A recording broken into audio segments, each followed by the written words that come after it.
Hi guys, warm welcome in another task 1 writing tutorial video where I am going to discuss very unusual looking task with you.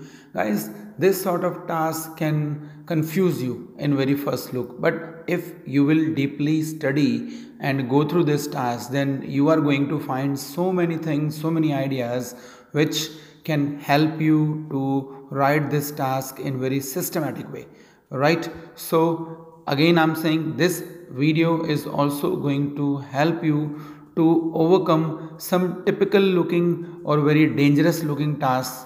And let us start with video. So first of all, as we can see, three types of planes are given to us. हमको तीन तरह के planes दिए हुए हैं. पहला right flyer जो कि 1903 में आया था, देन टू डगलस DC-3 जो कि 1935 में आया था, and then third is Airbus A380 जो कि 2004 में आया था. एंड वी कैन सी अब कुछ स्पेसिफिकेशंस हैं जो कि सभी प्लेन्स में हमको दी हुई हैं. If we talk about first plane, wing span यानी कि एक विंग के टिप से दूसरे विंग के टिप तक ये कितना वाइड प्लेन था, ये 12 मीटर का प्लेन था. एंड इसकी जो लेंथ थी वो 6 मीटर्स थी, और यानी कि स्पीड इसकी 16 किलोमीटर पर आवर, और सिर्फ पायलट इसमें बैठ सकता था, और ये प्रोपेलर पावर्ड था यानी कि प्रोपेलर की मदद से ही उड़ सकता था. Right, then came Douglas DC-3 in 1935. ये वाला craft 20 meters long and had wing span of 29 meters. इसमें इंजन भी आ गया, और देखने वाली बात है कि स्पीड अब यहाँ से 16 किलोमीटर से बढ़ के 347 किलोमीटर्स पर आवर हो गई है. And again the phenomenal thing which they have done was कि they could carry 31 people means 28 passengers and 3 crew members. और पायलट भी पहले बार था. नाउ पायलट इज इनसाइड जो कॉकपिट में है. एंड देन फर्दर अगर हम एक चीज़ और देखते हैं, इन ईयर 2004 अब सीधा ये 31 से बढ़ के 555 पैसेंजर्स कैरी करने वाला एक एयरक्राफ्ट आ जाता है, which is Airbus A380. And another good thing which this aircraft had, it could fly at the phenomenal speed of 1050 kilometers per hour. और जैसे कि देख रहे हैं 73 मीटर्स बड़ा और 80 मीटर वाइड ये aircraft, and which is still in use as we all know. So overall what we can say is कि जैसे जो फ्लाइंग है, which can in other words be called aviation, ये over the period of time इसने कितनी development की है और प्लेन्स के अंदर कैसे कैसे फीचर्स में चेंजेस आए हैं, ये टास्क आपको बता रहा है.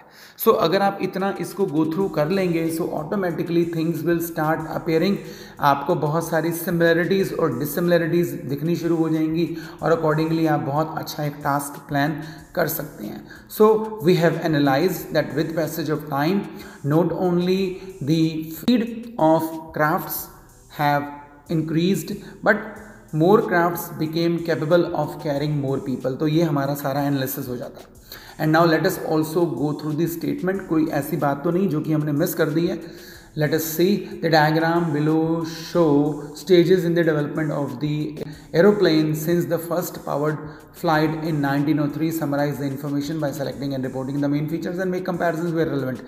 Fine. So हम सारी बातों को कवर कर रहे हैं, and now we are in position to start writing. And what we will do is we will put 3 body paragraphs for each craft.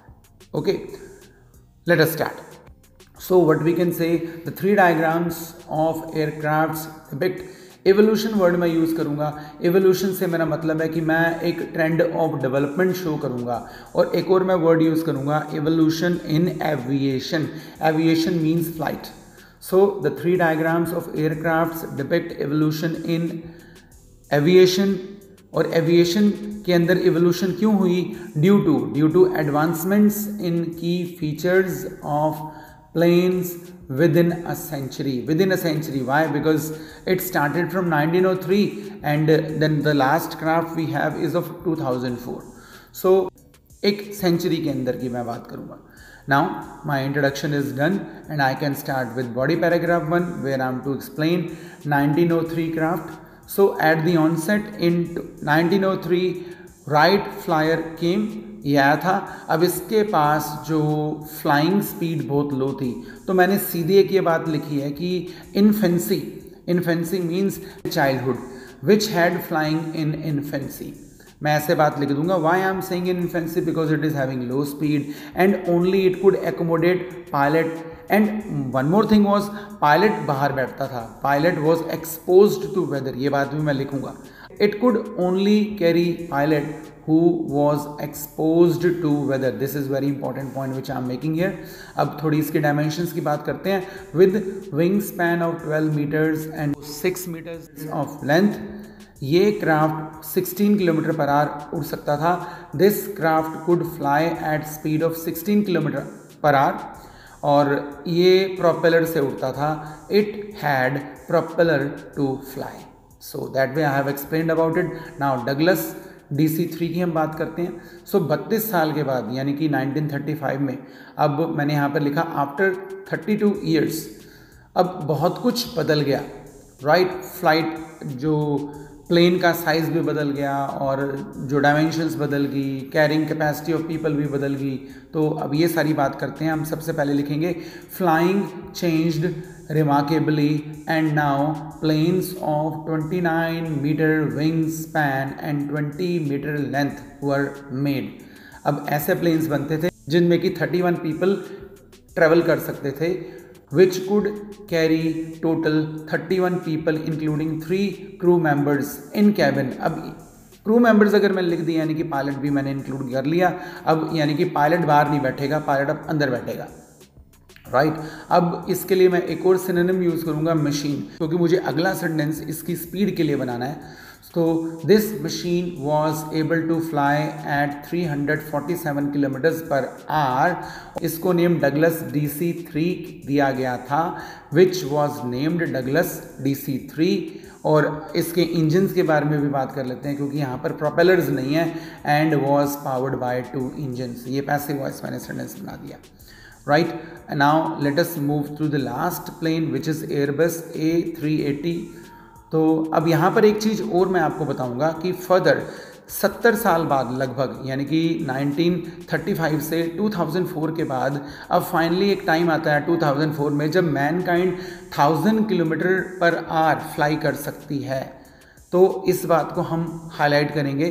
Further aviation had to wait for almost 70 years to cross the barrier of traveling at more than 1000 kilometers per hour।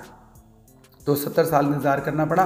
And this aim was accomplished in 2004 when Airbus A380 was launched, right.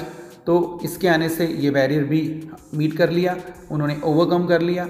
And then इसके dimensions की हम बात कर लेते हैं। This was 80 metre wide and 73 metres long craft with total seating capacity की भी बात हो जाए, with total seating capacity of 555 people, right. अब इस मशीन के अंदर 4 इंजन थे क्योंकि आपको एक विंग पे 2 इंजन नज़र आ रहे हैं और 2 यानी कि दूसरी तरफ। So this machine was equipped with 4 engines. So guys, here we have explained each and everything about all crafts.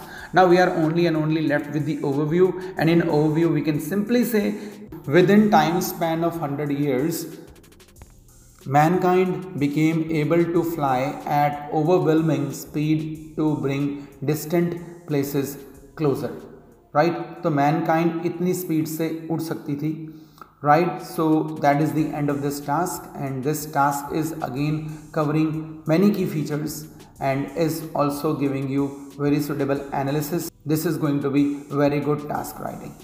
So bye bye guys, that is all in this video. We'll meet in next video.